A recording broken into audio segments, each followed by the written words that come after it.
y a todas las chicas que pasan les sirva. Yo tengo video, pero viendo el performance me parece más bello el silbido. Entonces otra manera que yo tendré para poner el trabajo de Alfonso será poner el silbido. Y así, otros artistas que son muy radicales y deciden tener mal registro a propósito de sus obras. María Teresa Vincapié era una que mandaba fotos de otros performances para participar con uno nuevo. Entonces uno nunca estaba viendo el registro real del performance, sino un registro viejo de otra cosa.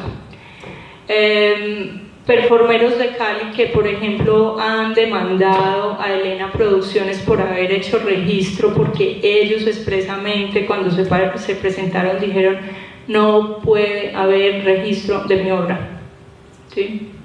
Entonces no hacen registro. Eso no quiere decir que cuando uno está, por ejemplo, aquí en una actividad académica y sus profesores le exijan registro de su obra, pues no lo tenga, porque abiertamente tiene una postura radical. O bien sustenta esa postura radical, o bien pues hace el ejercicio pedagógico, ¿cierto?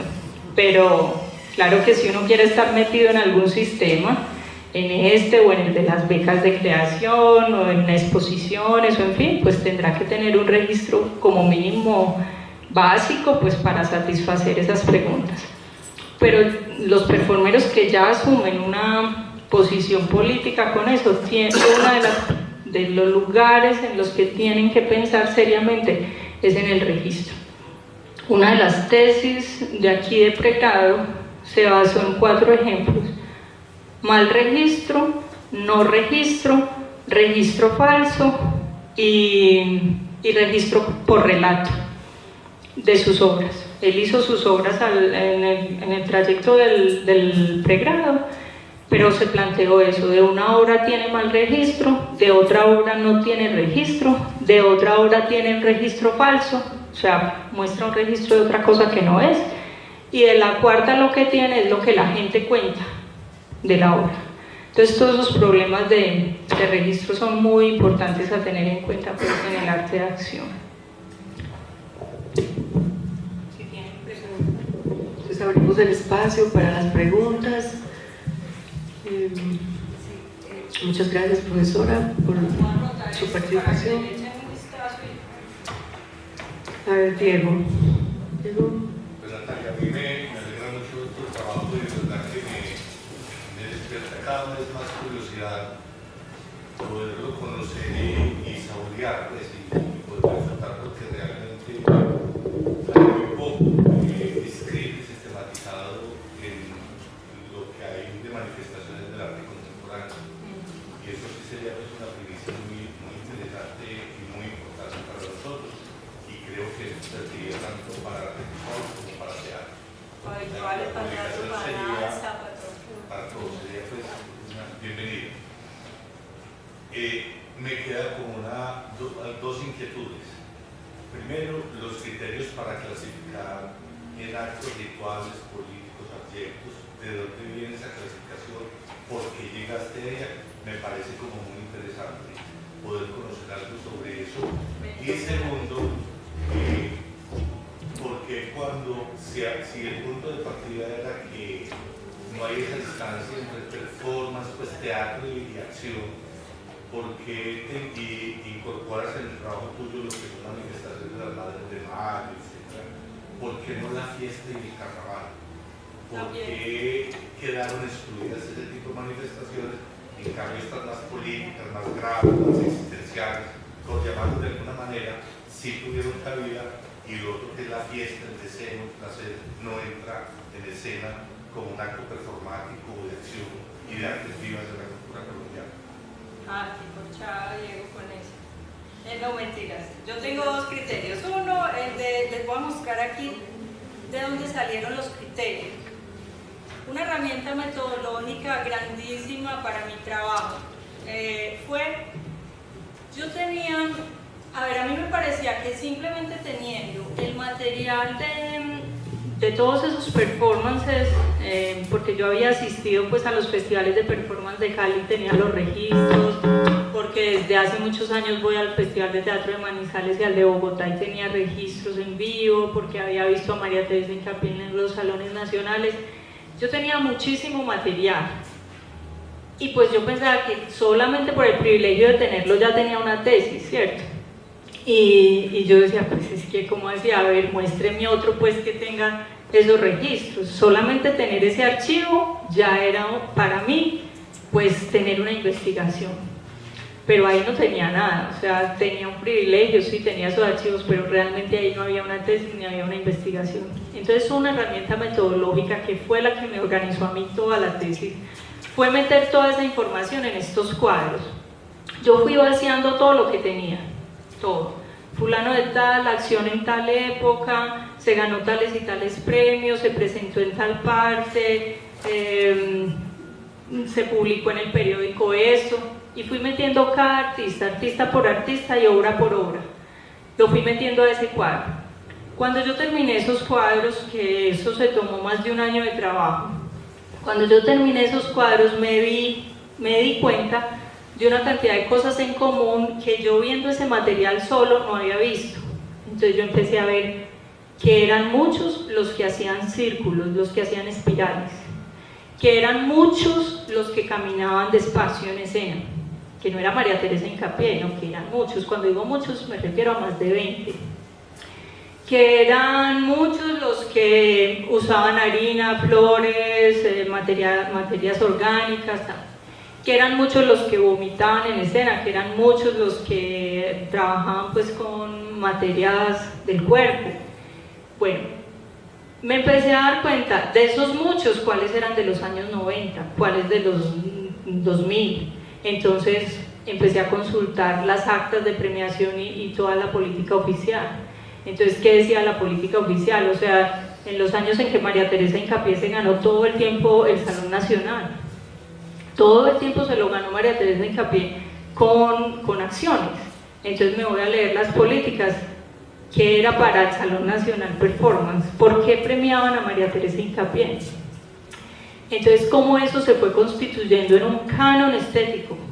Porque si a mí me están diciendo reiteradamente por 20 años que el modo de hacer es este y lo premio, y lo premio, y lo premio, y lo premio, las generaciones venideras aprendieron, notifíquese y cúmplase. ¿Cómo se hace performance en Colombia? Caminando despacio, haciendo espirales y poniendo materias que María Teresa dijo que eran sagradas, que eran pues vasos, vajillas, labiales, ropa, eran sus objetos personales y ella dijo que eran sagrados. Entonces a todos se nos ocurrió que la vida era sagrada, que había que respetarla, que eso era un ritual sagrado, que había que caminar despacio como en la danza buto japonesa, porque es que ese fue el canon estético que nos tocó y que se premió. Y lo que se daba paralelo a María Teresa que no se premiaba, que era el Festival de Performance de Cali, o que era otros performeros que estaban en el mismo Salón Nacional de María Teresa, donde María Teresa se ganaba el premio, y al frente estaba Alonso José Zuluaga, al frente estaba el grupo Aclón, que era de aquí, al frente estaba el grupo Matracas de Bogotá. Bueno, ¿esos por qué no ganaron? Esos, ¿qué cuerpo ponían en escena que no era el cuerpo oficial, ¿cierto? Que no era el cuerpo que el Salón Nacional premiaba.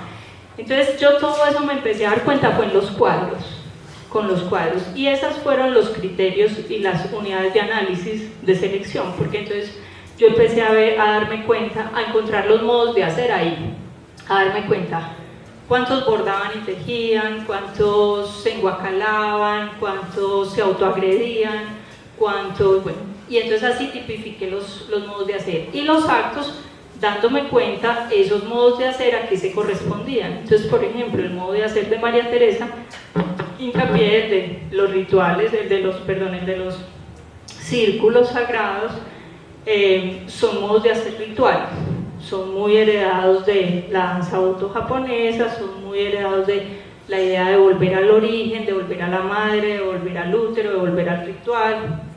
Están tipificados también pues en ella misma leía a Mircea Eliade, y Mircea Eliade es el que dice claramente qué son los actos rituales. Así con cada acto, los actos sensoriales, por ejemplo, entonces empecé a ver cuántos habían seguido la línea del maestro Vargas. Entonces, bueno, ¿en qué consiste? ¿Qué dijo el maestro Vargas que era un acto sensorial? Entonces, ¿cuáles de estas acciones se corresponden a eso? Y así pues con los políticos y los adeptos.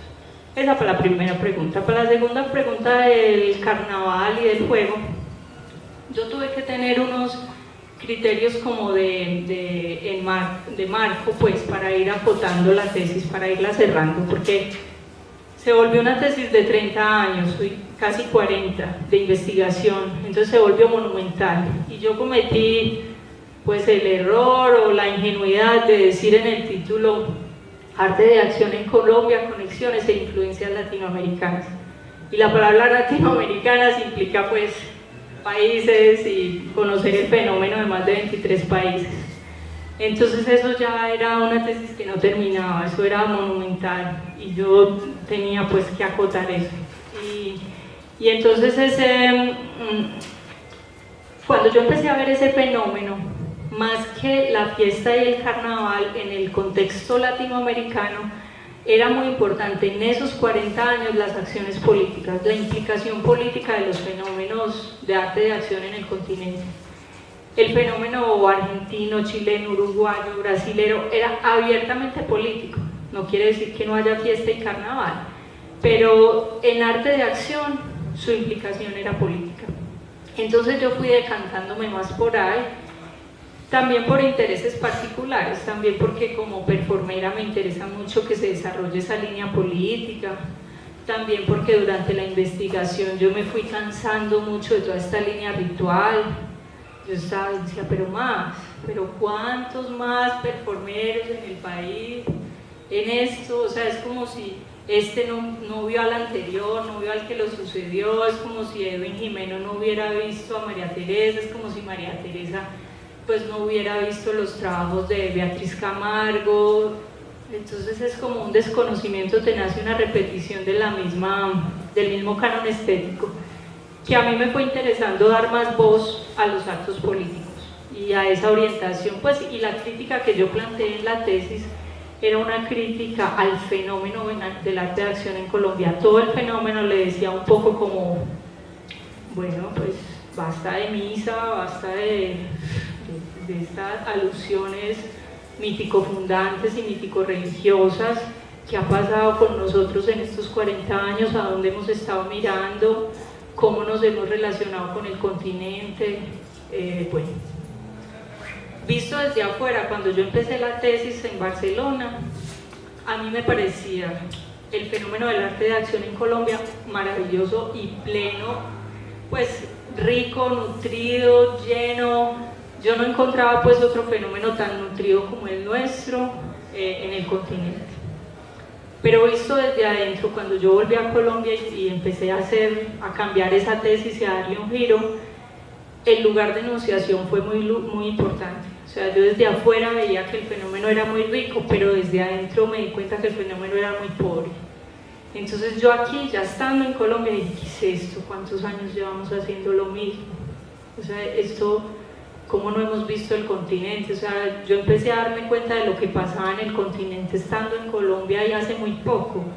O sea, como yo llevo 20 años haciendo performance y no tenía ni idea del fenómeno argentino. Yo como no conozco los ejemplos del Siluetazo, de Tucumanar, de Marta Minujín, de los ejemplos que se dieron en Brasil, en las bienales de Sao Paulo, en las bienales de La Habana. O sea, una ignorancia y un desconocimiento total de todo ese arte de los no objetualismos.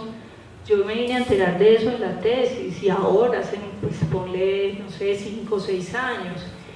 Entonces aquí la crítica me incluía a mí, pues la crítica de criticar todo el fenómeno era también criticarme a mí y criticar el fenómeno completo, pues porque me parece que el fenómeno ha estado mirándose a sí mismo, mirando el ombligo y no se ha relacionado con el continente. Y si se quisiera relacionar con el continente tendría que tener un componente político. Todo lo del carnaval y la fiesta a mí me encanta. Yo creo que esa será una investigación futura a la que me quiero enfrentar. Pues yo me sueño yendo solamente a ver los carnavales, solamente con uno que me pueda ver y dedicar a escribir de él. Si no, pues lo que pasa es que también les tengo miedo porque yo sé que me encantan y ahí me quedo. No me sacan, pero sí.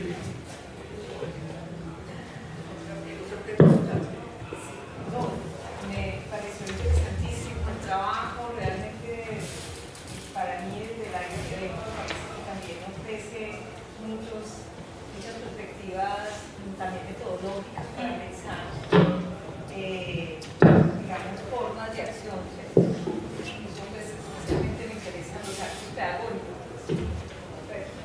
Pero entonces, concreto quería como tú empezaste precisamente la presentación hablando de que las performance eran un cuento de los cuerpos. Entonces te quería preguntar un poco, porque viendo pues como la travesía de tu trabajo, me preguntaba en qué momento esa relación con el espectador, esa relación con el que observa, con esos encuentros, está en el trabajo. Claramente, no sé si en la última parte, precisamente en las preguntas que te estás haciendo de curaduría, que me pareció como entenderte que prácticamente lo que estás como pensando dejar como registro, entre comillas, es lo que a ti lo que tú encuentras contigo, no sé, o lo que percibiste. Conmigo o con otro que relate qué pasó. Sí, esto, por ejemplo, el silbido, dejar solo el silbido más que la imagen de él en la mulata. No sé si... Te pongo otro ejemplo del espectador. Sí. Te pongo un ejemplo del espectador. No sé si ustedes vieron el premio de cultura del año pasado, de los premios de cultura de la Universidad de Antioquia, que tuvo la modalidad en Performance Artes Viva. Ese premio todavía está exhibido aquí en el hall del Camilo Torres, para que le echen un vistazo. El trabajo consistió en que la chica plantó en el lagrimal una semilla de begonia y estuvo pues como en un lugar oscurecido en su casa y tal por 15 días. Y bueno, se tapó el ojo y tal, a los 15 días ella se lo destapa, se da cuenta que en efecto la semilla ha germinado en su ojo. Ella, la idea que tenía era quitarse pues la semilla y plantar esa planta afuera y dar vida pues. Ella pues ahí está cuestionando toda la idea del arte vivo, toda la idea de dar vida, de que unos cuerpos dan vida y otros no. Ella dice pues todos los cuerpos dan vida, entonces cuestiona ahí cosas de género muy importante. Bueno, yo le digo a esta chica en la entrevista que le hacemos el día pues que la están visitando los jurados, le pregunto, oye, pero si una de las cosas principales del arte de acción o del teatro o de las artes escénicas es el actor, el espectador, ¿cierto? ¿Qué pasa con el espectador? Entonces, en tu obra, ¿dónde entra el espectador? ¿Cómo así que, pues, es un acto de fe que yo te crea, que estuviste 15 días encerrada en tu casa y te plantaste una semilla? O sea, ¿y qué posibilidad tiene el espectador? Y ella me responde buenísimo porque vuelve y me tumba como todas mis ideas preconcebidas y me dice, vea, primero yo soy la beneficiaria de mi propia experiencia y segundo, estoy inventando un manual para que el que lo quiera vivenciar siga las instrucciones y lo haga. Entonces, muy bueno, sí señora. Entonces, usted no me cree, usted cree que eso es una ficción, vea, aquí está el manual, hágalo y ya, plántese una semilla. No me cree, bueno. Si usted quiere saber qué es esa experiencia, vívala. Y esas son las artes vivas. Eso es lo que proponen las artes vivas. Trabajar en vivo, con el cuerpo en vivo y con la experiencia en vivo. Entonces ahí el espectador, si quiere tener la experiencia del actor o del performer, se tiene que performar, se tiene que poner en la misma situación. No es uno pasivo que va a consumir espectáculos. Puede que el espectáculo sea hiperreal, ¿cierto? El espectáculo de que ella se plantó una semilla y le germinó. Pero es que de todas maneras, si está esperando que ella le dé todo, sigue siendo un espectador pasivo, un espectador de espectáculos. Y lo que quiere, otra de las reivindicaciones duras del performance es contra el espectáculo. ¿Le parece muy interesante? ¡Viva! Aquí está el manual. Entonces, bueno, ese por ejemplo sería otro ejemplo que iría en la curaduría. Otro ejemplo de cómo interviene el espectador.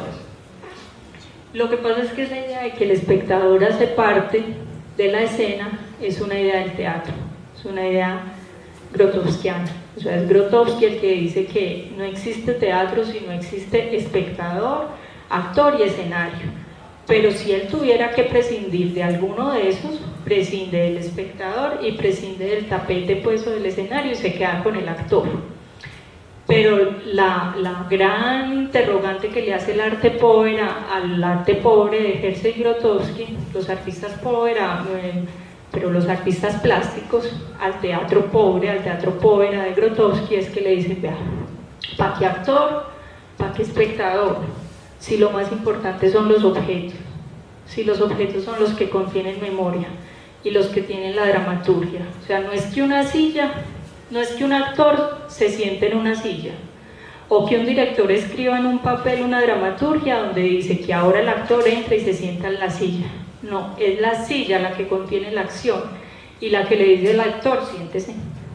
Eso dicen los povera italianos. Entonces dicen, ¿cuál es la función del actor en escena? Nada, ser un mediador entre los objetos y el público. Entonces por eso dan tanto valor a los objetos, a las ruinas, a los materiales pobres, y por eso fue la asociación que yo hice en la tesis, pues, del povera italiano, entendiendo el arte de acción en Colombia como un neopovera, como un nuevo povera que se da en Colombia, que atiende los materiales. ¿Y esos actores tienen que ser formados? No, ahí hay una cantidad de performeros malos actores, pésimos actores, hay una cantidad de gente que no es formada como artista, que es que no tienen, el povera le quita el antropocentrismo al actor. Última pregunta, sí. Si tú en esa investigación encontraste que todas esas barreras que legitiman el arte de acción se desdibujan y hacen parte de todas las disciplinas a la vez, en ese sentido, en movimientos como la danza contemporánea y otras tendencias en el teatro, podrían considerarse entonces desde ese pluralismo estético arte de acción. No siempre se desdibujan. De hecho, incluso el arte de acción en Colombia remarca mucho la idea de teatro. El fenómeno colombiano es muy teatral, entonces no es tan cierto que desdibuje las líneas, no. Ahora, esa idea también preconcebida, que es que no se puede hablar de performance porque es muy, pues muy diluido y está en un campo muy expandido, tampoco es muy cierta, porque sí se pueden hacer diferenciaciones entre performance art, happening, arte de acción, artes vivas, activismo, sí. Entonces sí se pueden definir algunas cosas. Ahora, es cierto que hay zonas francas, es cierto que hay lugares donde lo que le pasa pues al maestro Enrique Vargas, o lo que le pasa a Mapa Teatro, o lo que le pasa a algunas acciones de José Alejandro Restrepo, o lo que pasa con algunas de las puestas en escena de El Colegio del Cuerpo de Álvaro Restrepo, que uno no puede decir abiertamente son danza contemporánea, son teatro, son artes plásticas. No, hay que decir que son una cosa in between, una cosa en la mitad, una zona franca, ¿sí? La maestría en artes vivas de la Nacional nace de eso, nace con José Alejandro Restrepo, Rolf Alderharden, Víctor Viviescas, que son todas personas venidas de disciplinas pero que se van a una zona franca, a un lugar de creación interdisciplinar donde el único eje es el cuerpo. Pero eso ya no se llama danza, eso ya no se llama teatro, eso se llama artes vivas. ¿Y tú podrías decirme cuáles serían entonces los criterios para denominar un acontecimiento artístico como arte de acción? Lo que pasa es que en el arte de acción incluye más acciones políticas y incluye más acciones de civiles, ¿sí? El arte de acción es una palabra más utilizada para uno referirse a las acciones que no son hechas por artistas y que tienen alto contenido político. como las marchas públicas, los reclamos identitarios, los reclamos de sexualidad y género, los reclamos políticos, los reclamos de las madres de los feminicidios de México, que son muy teatrales, pero que no son hechos por actores.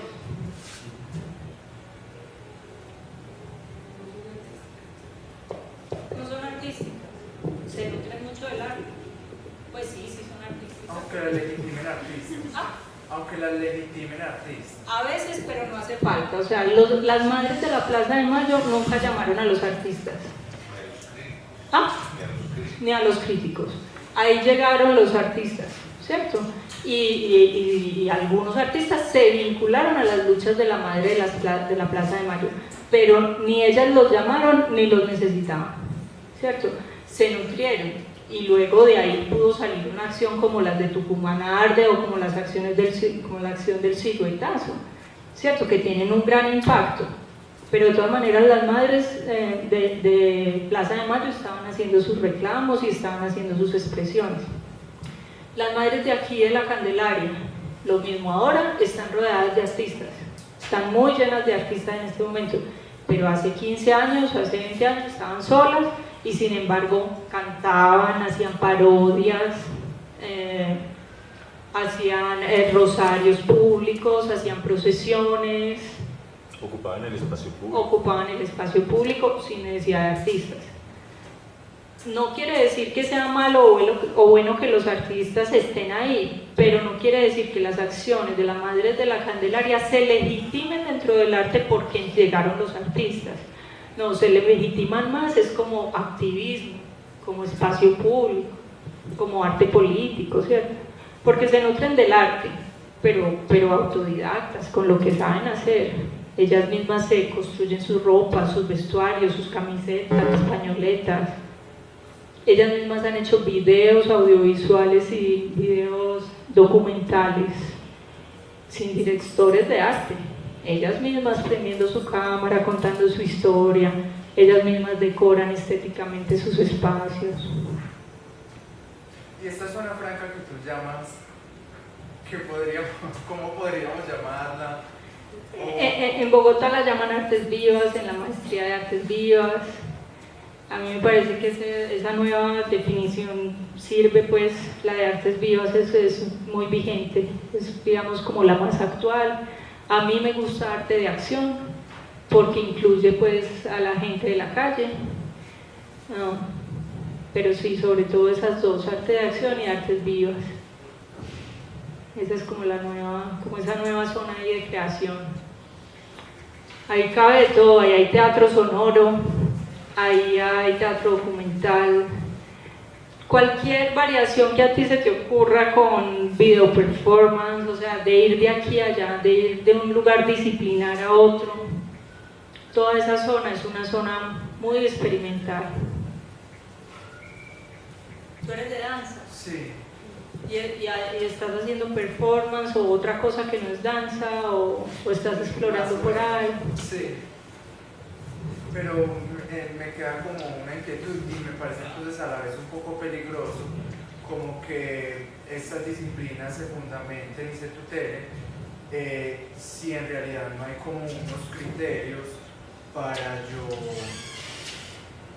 leer o analizar esa práctica.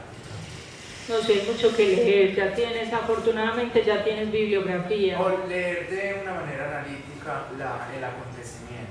No, ya tienes mucha bibliografía. Hace 20 años solo tenías una página que se llamaba Nuevas Tendencias en el Arte, en una colección que había aquí y en la Nacional, y era lo único que encontrabas, una página que se llamaba Nuevas Tendencias en el Arte y decía Performance Art, y ya era una página. Hoy tienes lo que quieras. O sea, hoy tienes toda la bibliografía, solamente con que pongas ese buscador en Google vas a encontrar. Pero si además quieres hacer una búsqueda seria en Latinoamérica, tienes dos escuelas. Tienes la Red de Conceptualismos del Sur en Argentina y tienes en Estados Unidos, en la Universidad de Nueva York, la línea de Performance Studies de la Universidad de Nueva York.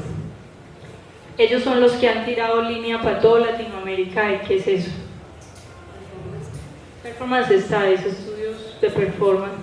Eso es de la Universidad de Nueva York, toda esa línea de investigación la dirige Diana Taylor y ella es la que ha montado todos esos encuentros del Instituto Hemisférico de Performance. Ellos y en Argentina la Red de Conceptualismos del Sur. Ahí, pues solo con que leas eso ya hiciste un doctorado, solo con que leas lo que han producido ellos. O sea, tienen cualquier cantidad de textos críticos.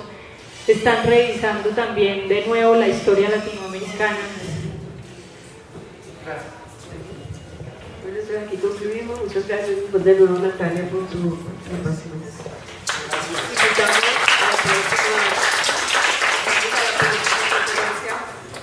La profesora Ángela Chaverra, que también nos va a presentar su tesis doctoral, el resultado de su tesis doctoral sobre el cuerpo y significación.